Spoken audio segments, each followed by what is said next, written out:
culture is such a fuzzy word. It's often used interchangeably with other words like nation, race, ethnicity, identity, and yet culture is actually learned. It's not a biological thing, although it does have the ability to change our biology, our behaviour, and our identity. Think about when you go off to a new place to work, there's the culture of the workplace, and you know, if you want to keep your job, you bend yourself out of shape to fit in with the culture, even if it's bad for you, because you get sucked into the group thing and you get on with it. Nobody wants to stick out in these places. And so that got me thinking a bit. Now it seems we have digital culture. The digital culture, it's a democracy, it seems more free. Because traditionally, we had gatekeepers of culture, and they were the ones who would choose what to preserve, which treasures to preserve in a museum. And it was a political act, because by choosing and curating certain things in a museum, you're telling everybody how it went down way back when. We've had gatekeepers in publishing and everywhere else to just choose who can be part of that culture and who can't be. And seemingly digital culture, everything gets flattened.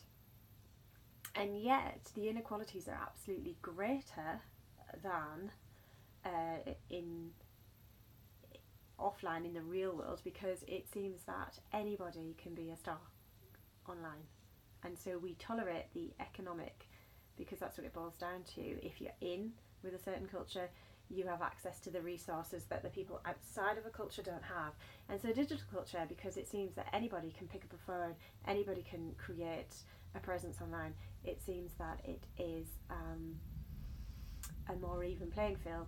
And yet in this, what happens is the World Wide Web squashes space and time, so you can be tweeting to the whole world 24/7, or whatever you're doing, you can be online all the time. And yet everybody thinks it's brilliant that we're all, it seems like a more level playing field. So what is it I'm trying to say today? I think my main, after looking at it for several years and thinking about it and reading and researching, for me, our online culture digitally is a reflection of our offline culture. I think change is coming, but slowly, and I think there are improvements. But if you take the original cultural gatekeepers of museums and preserving our history, they have adapted a lot of digital culture to scan and preserve things digitally and to change the way they work, which changes how organisations that they belong to behave and changes us fundamentally. So you can see how things change and progress. But is it progress? Well, back to that question, I ask that a lot. Is this really helping us? And if you're online 24/7 in your weightless, economic, time squashed, where geography doesn't matter, society, and you're always on, is that progress too?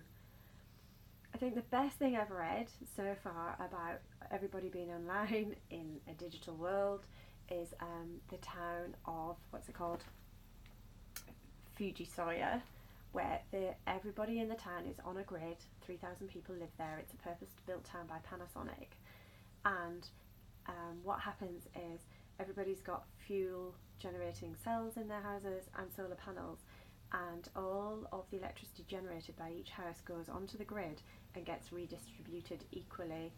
And I think if we're looking at digital culture and we want to look at progress and we want to look at the world and we want to make the world a fairer, better place really, and not just threaten everybody with the idea of it and nothing ever changes, because we pay a lot of lip service and we see a lot of talk online, but fundamentally I don't see much progress. But so if we could take the idea of Fujisawa and turn that into something political so that we can redistribute our resources, then I think digital culture could be the real idea of progress and not just this myth that we all have.